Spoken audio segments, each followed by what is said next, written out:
Salama. Samahani, naitwa Peter Ladislaus kutokea Radio Times. Naam, niambia. Naomba kuzungumza nawe kidogo kuhusiana na kile ambacho umekiandika kwenye ukurasa wako wa Instagram. Kuhusiana na maamuzi ya waamuzi. Ni kipi kifanyike ili kuweza kuondoa kadhia hii ambayo inaendelea sasa hivi? Malalamiko yamekuwa mengi sana kuhusiana na waamuzi baada ya mechi kadha wa kadha kumalizika, hasa za timu za Kariakoo. Mimi kwa jinsi ninavyoona, kwa mtazamo wangu, lakini binafsi sioni kama hawa maamuzi wanafanya makosa. Ndio. Hawa maamuzi wanafanya kitu ambacho ni makusudio, yani wanafanya kwa makusudi. Ndio. Kwa sababu zamani nilikuwa nadhani kwamba labda ni kutojua au ni mistakes ambazo ni nje ya uwezo wao, lakini nimekuja kugundua kwamba wanafanya vitu kwa makusudi. Kwa hiyo kwa mambo haya ni kwamba wanaharibu soka letu, kwa sababu vitu wanavyofanya, kama unaangalia mpira na mtu mwenye akili timamu, ni aibu kwa taifa letu.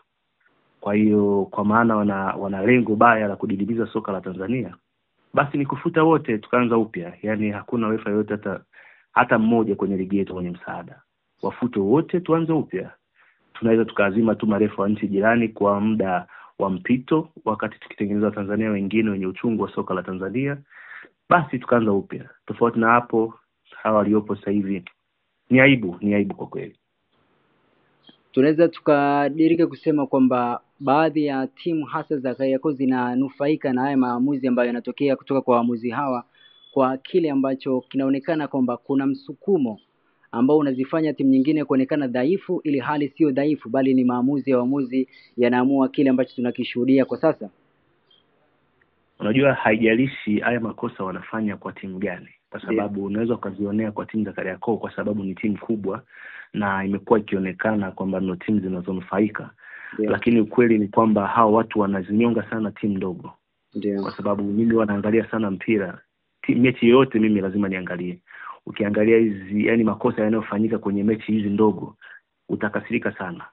Lakini kwa sababu watu wengi wanakuwa wanaangalia kwenye hizi mechi kubwa, ndio watu wengi wanaweza kadhani kwamba hawa marefali wanafanya kosa kwenye hizi mechi kubwa. Lakini kweli ni kwamba yani wanatia aibu taifa letu, na mistake wanafanya ambazo zinakuwa zinaua au zinakatisha morale ya hizi timu nyingine ambazo zinakuwa zinaonewa.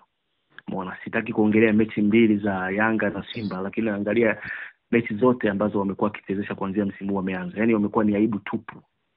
Yani sioni faida yao kwenye maendeleo ya soka letu. Yani kuanzia ile kamati ya waamuzi wote bullshit, wafutwe, futilia mbali, kuja kwenye hao marefali ambao tunawasifia kwenye mechi moja futilia mbali, kwa sababu kinachotokea leo hii ukiwaambia kwamba wamefanya makosa kuzipendelea hizi timu kubwa, kesho wakichezesha wataziumiza makusudi. Sehemu yenye penalty hawatapewa penalty just to prove a point kwamba hawazionei timu kubwa. Kwa hiyo maana yake ni kwamba soka letu linazidi kurudi nyuma. Kwa hiyo whether wamezionea au wamezikandamiza au wamezipendelea, yani ni kwamba hawana msaada wowote sasa hivi kwenye maendeleo ya soka letu. Ni watu ambao wanabidi watazame kwa jicho la pili, na kama kuna uwezekano, kama bodi ya ligi wanapenda soka letu, basi wafute, tuanze upya.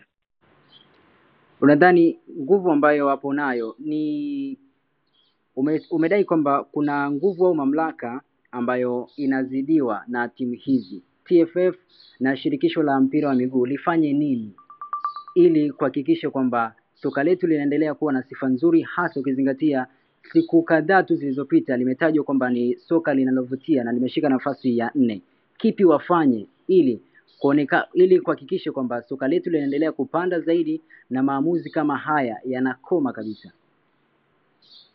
Mimi sina shida na TFF, kwa sababu TFF wamefanya jambo zuri la kuweka bodi ya ligi. Bodi ya ligi ndio wanasimamia ligi yetu. Kwa hiyo manake kitu ambacho bodi ya ligi wanabidi wafanye, maoni yangu binafsi, ni kufuta kamati ya waamuzi wote na kufuta waamuzi wote nchini, tukaanza upya. In the meantime wanaweza tukigaramikia hata marefali kutoka jirani wakawa wanachezesha soka letu kwa amani, watu wanaenjoy mpira. Wakati huo kumbuka kwamba kuna watu wanawekeza kwenye hivi vilabu. Jana nimeangalia mechi ya Namungo wengi sana wamelalamika, wamekuwa disappointed, mpaka referee baadaye wanamfuata na muuliza hii kadi nyekundu umetoa nini, hata yeye mwenyewe hana maelezo. Kwa hiyo ni kwamba sisemi kwamba TFF ina kufanya, lakini bodi ya ligi kama wanataka kuokoa soka letu, wanabidi warudi kwenye drawing board, waangalie kwamba waamuzi ambao wanasimamia michezo ya ligi kuu wanafanya makusudi kuharibu au kudhoofisha soka letu. Kwa hiyo mimi, maoni yangu binafsi, sina imani kwamba wanaweza katekeleza maoni yangu binafsi, wala siwalazimishi, kwa sababu ushauri unaweza kuchukuliwa au kukataliwa. Lakini ningekuwa na mamlaka mimi pale kwenye bodi ya ligi, ningefuta chama chote cha waamuzi, ningefuta waamuzi wote, tukaanza upya. Ligi ichezwe kwa haki, anayeshinda ashinde na anayepoteza apoteze, lakini kwa haki. Sawa, shukrani sana. Asante sana. Asante sana.